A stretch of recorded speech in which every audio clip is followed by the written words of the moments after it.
The 1800s Center for Abolition That Changed America Forever Hook. Winter 1850. Somewhere between Boston and New York, a single sheet of paper flutters off a train. It's nothing fancy, just 7 black abolitionists handing in their resignations from the American Anti-Slavery Society.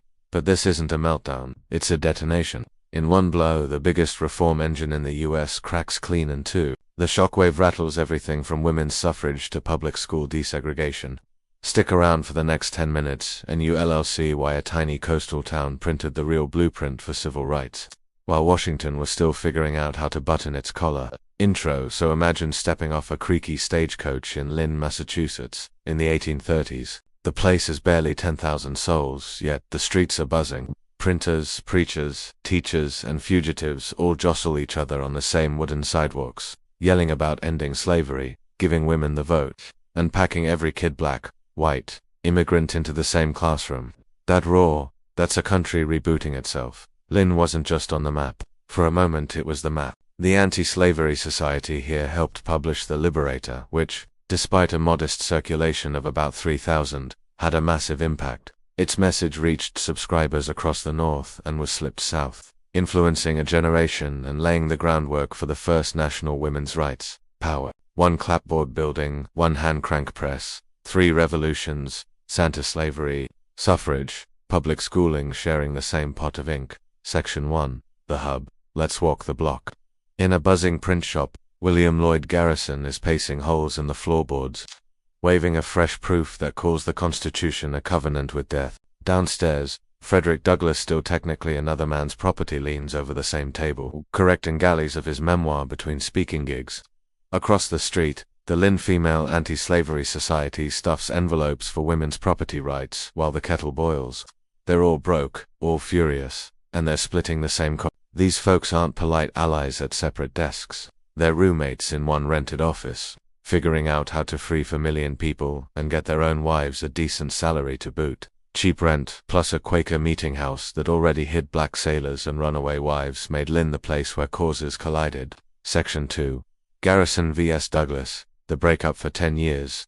Garrison and Douglass are an activist dream team. Douglass prints his earliest speeches in The Liberator. Garrison writes the glowing intro, calling him a living refutation of slavery. Then comes 1851 and one question sharp enough to slice iron.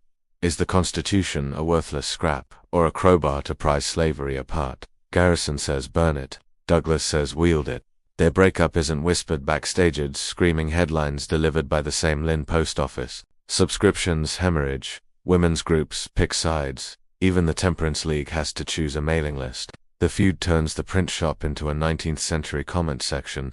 Every time Garrison calls Douglass to political, 3 suffrage societies jump ship.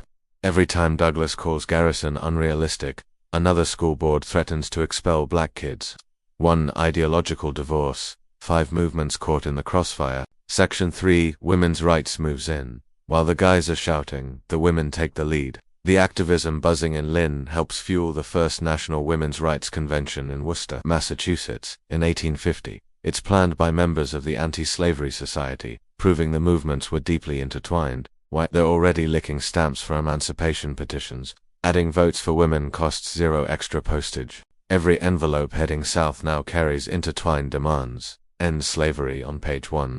Property rights for women on the flip. The overlap isn't symbolism. It's shared strategy. Abby Kelly needs a room. She borrows the Abolitionists' reading nook. Sojourner Truth needs a press. Same one Garrison used to slam the Constitution. Lynn's spirit for reform didn't just inspire the women's movement, it helped build it. Section 4. The public school explosion. Now, those shared resources. In the 1840s, the local school board tries to shunt black students to a separate high school. The anti-slavery printers hit back overnight, running tiny blue readers that teach the alphabet with lines like all men are created equal. Suddenly, every black parent in Massachusetts wants their kid in the same classroom as white kids, a right Frederick Douglass himself had fought for on the Lynn Railroad just years earlier. When lawmakers threatened to yank funding, the abolitionist paper prints a cartoon, a black student holding the Declaration, captioned "Still Learning." The board folds, the school desegregates, and the printers chalk up another win. 1 press, 2 civil rights battles, no extra rent. Section 5. Immigration rights, get the spare room. There's a fourth cause in the mix, one nobody mentions much. Irish seamstresses, fresh off famine ships, slip into the same sewing circles that hem anti-slavery banners. The Quakers who hide runaway slaves also hide runaway brides from County Cork, while tensions between Irish immigrants and abolitionists were often high across the nation. In the tight-knit world of Lynn's reformers, common struggles sometimes forged unlikely alliances. When Boston nativists tried to cap Irish land ownership, some abolitionists pushed back, arguing that property rights protect refugees and freedmen alike. It isn't always a tidy coalition, but it's another cause finding its voice using the same press and the same ink.